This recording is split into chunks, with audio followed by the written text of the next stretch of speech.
भारत में आए दिन बीमारी बढ़ती ही जा रही है।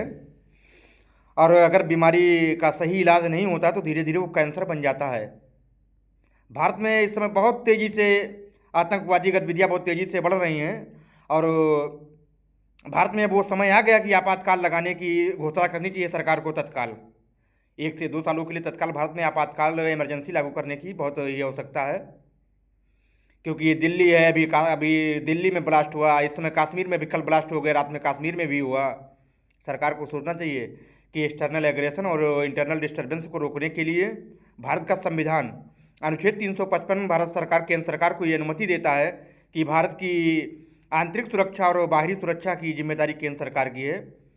मुझे आशा है, मुझे उम्मीद है कि देश के यशस्वी प्रधानमंत्री आदरणीय मोदी जी और देश के गृह मंत्री आदरणीय अमित शाह जी इस पर बहुत गहन चिंतन भी कर रहे हैं और इस पर विचार भी कर रहे हैं।